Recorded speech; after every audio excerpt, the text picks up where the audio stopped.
Kalimera σας.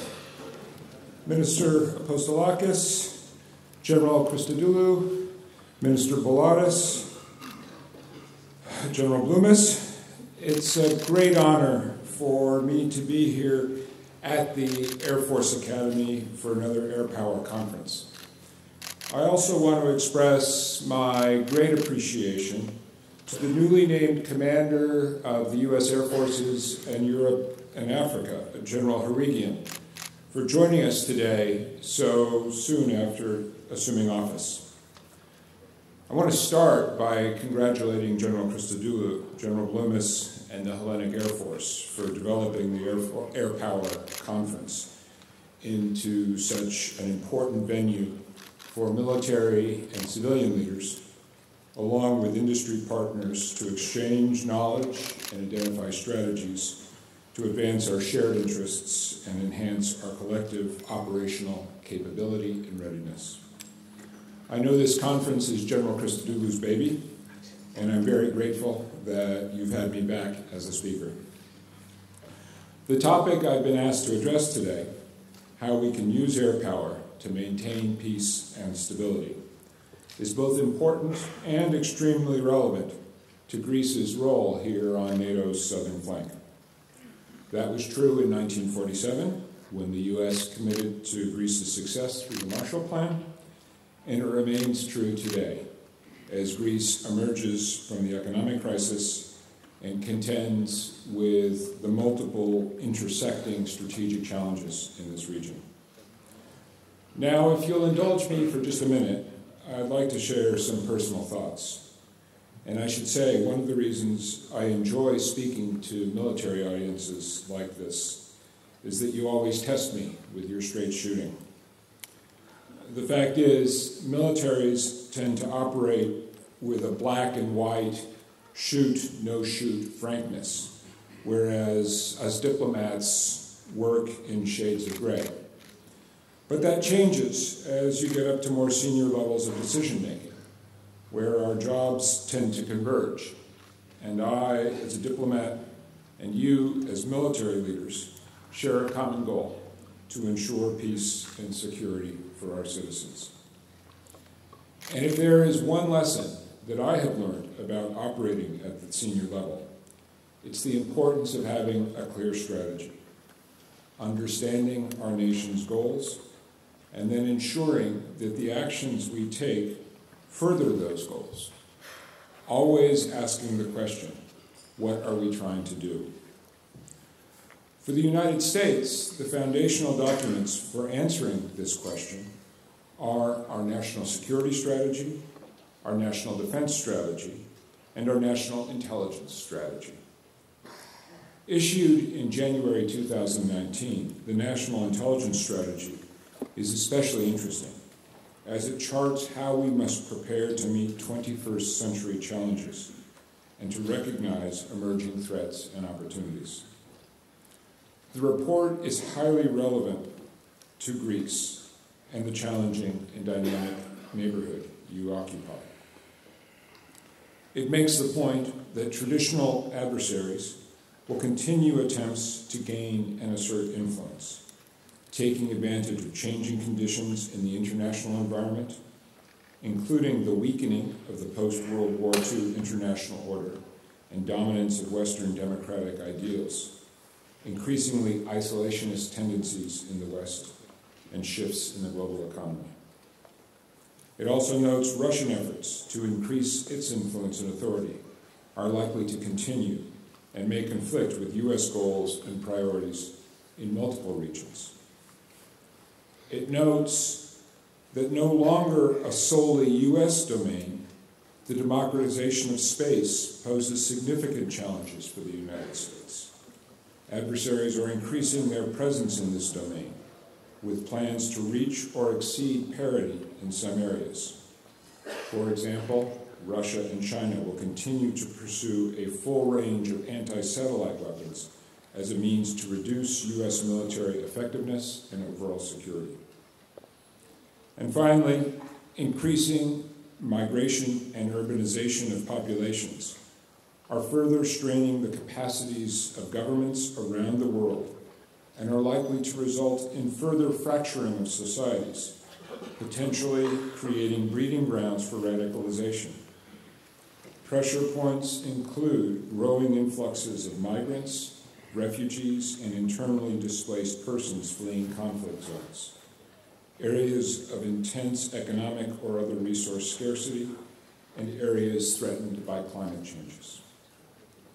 And the list goes on, but these 4 points give us a lot to think about in shaping strategy for U.S. engagement with Greece in an era of renewed great power competition. One of the points that my boss, Secretary of State Pompeo, often makes in dealing with this dynamic international environment is that our alliance relationships are fundamental to America's ability to protect our values and interests. And no alliance relationship is stronger or more proven than our bond with NATO. As Secretary Pompeo recently put it, the United States and our European allies have a strong and enduring partnership born out of shared history, values, and decades of cooperation. We are a force for peace and democracy in the world. The playbook for our developing alliance with Greece was laid out last December at the inaugural Strategic Dialogue in Washington, where Minister Apostolakis joined and Secretary Pompeo underscored Greece's key position in the U.S. strategy for the Eastern Mediterranean and Balkan regions. Building off of several years of intensive engagement, the Strategic Dialogue confirms the commitment of both the U.S. and Greece to institutionalize our cooperation in ways that transcend day-to-day politics in both of our democracies. And that cooperation is more important now than ever. There are, of course, many places where U.S. and Greek security interests overlap. And of special relevance to this conference, pursuing our nation's mutual air power interests enables us to work together to uphold regional peace and stability. Our partnership seeks to take advantage of Greece's geostrategic location to advance our common goals for regional security. And that understanding was the framing idea for yesterday's productive dialogue between the EUCOM Deputy Commander, General Twitty, and his Hellenic Armed Forces counterparts.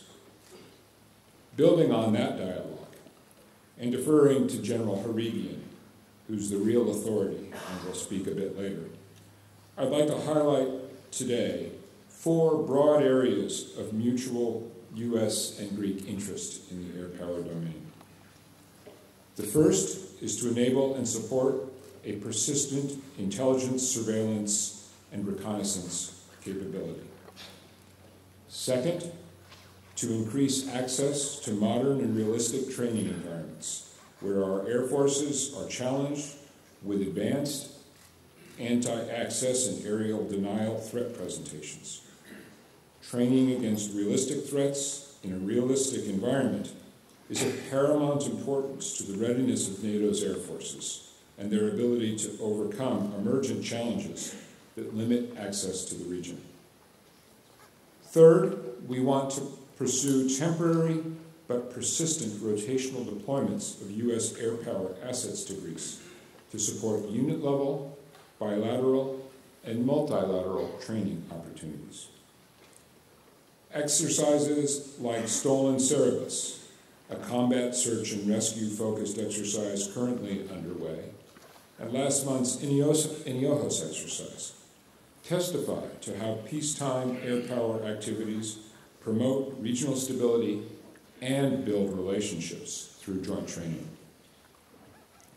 In addition to institutionalizing U.S. participation in these training opportunities, we would like to expand our engagement to incorporate all aspects of air power, including fifth-generation fighters, long-range strike aircraft, cyber, and critical enablers like ISR, electronic warfare, and tankers.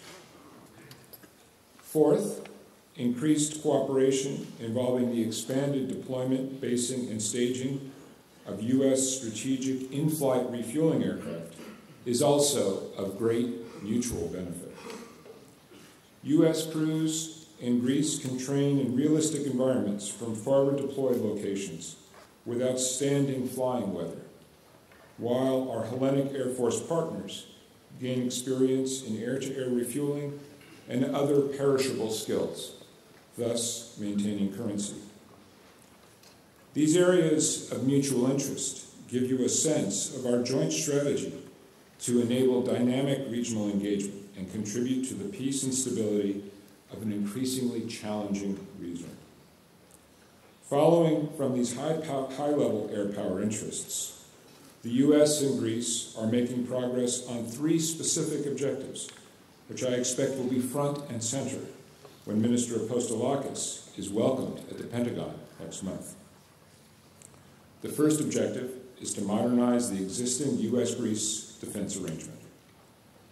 Our current agreement serves both sides well, but it was implemented in the early 1990s when the U.S. military footprint in Europe and Greece was being reduced sharply. Times have changed, and in order to meet today's challenges, Greece and the U.S. have agreed to update our bilateral security relationship for our mutual benefit and to bolster our mutual security interests. In partnership with our Greek hosts, we see the benefits of establishing a persistent rotational presence at additional locations in Greece in order to maximize training opportunities, increase our joint operational efficiency, and bolster our shared security interests.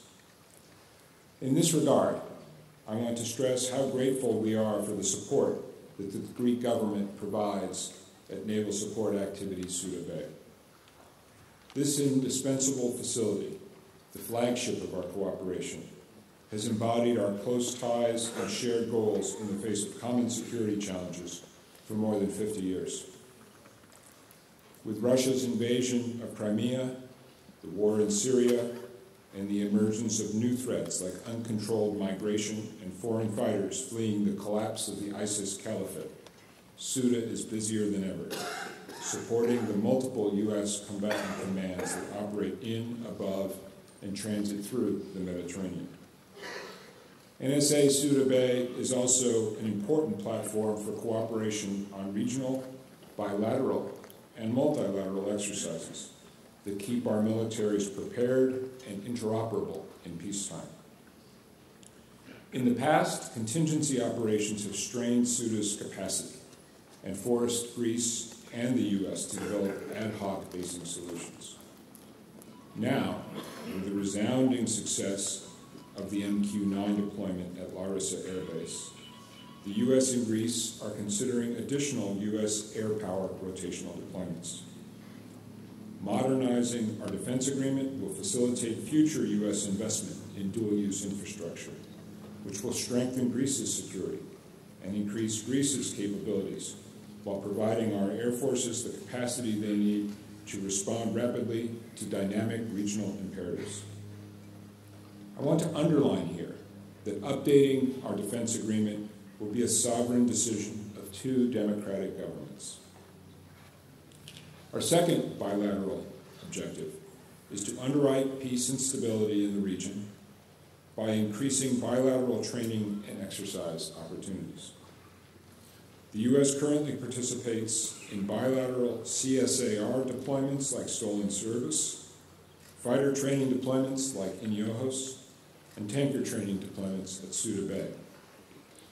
Last month, I had the privilege of attending my 3rd Iniojos exercise, along with RF-16 pilots and the awesome Italian F-35s.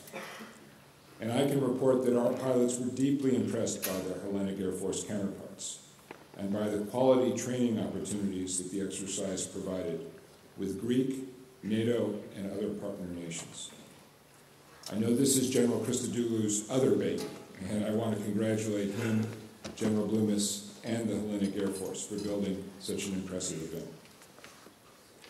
Along with General Bloomis, I would love to see these exercises increase in frequency and complexity. Like Stolen Service, Iniojos is all but institutionalized. Each year, the exercise gets more complex, and this is testament to Greece's capable Air Force, as well as its leadership and bridge-building role in the region. Additionally, a U.S. Army Combat Aviation Brigade just completed the first ever rotary wing training rotation at Stepanakert. Due to the exceptional training environment, that unit exceeded its planned flying hours, returning to the U.S. with a significant operational experience and a new partner in the Hellenic Army. The U.S. Army in Europe hopes to build upon this success with additional training deployments to Greece in the months and years ahead. Indeed, Greece has become a premier year-round training destination for U.S. Air Force, Navy, and Marine Corps aircraft and air crews.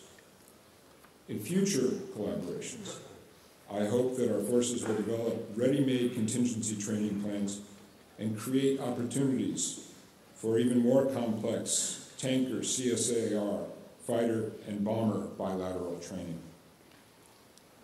These exercises and training events demonstrate to all who are watching the strength of the U.S.-Greece relationship. They have a tremendous strategic impact and a stabilizing effect in the wider region. Finally, our third bilateral objective is to develop Hellenic Air Force capacity and capability. Just as our defense agreements should be updated to address the dynamic regional security environment, air power must continually evolve and be modernized to meet new and emerging threats. The U.S. has made it a priority to support Greece's military modernization so that it continues to be a stabilizing force both diplomatically and militarily. This has been a very successful year and a half in that regard, most notably with Greece's decision to upgrade the Hellenic Navy P-3B Orions, the delivery of 10 Chinook and Kiowa excess defense article helicopters, and the decision to upgrade 85 F-16s to the Viper configuration. This upgrade in particular ensures the Hellenic Air Force's interoperability with U.S. and NATO F-35 aircraft, while setting the stage for the Hellenic Air Force to transition to a fifth-generation fighter in the future. The U.S. strategy for our diplomatic and military engagement with Greece is simple. The stronger Greece is, and the healthier its economy is, the more our ally can act as a force for peace and a pillar of stability in the wider region. Throughout our history together, the U.S. and Greece's combined air power capability has served as a deterrent to potential bad actors, advancing our nation's mutual interests to cement long and lasting peace. So thank you very much for having me, and I would invite all the straight shooters out there to ask me any questions. Fire away.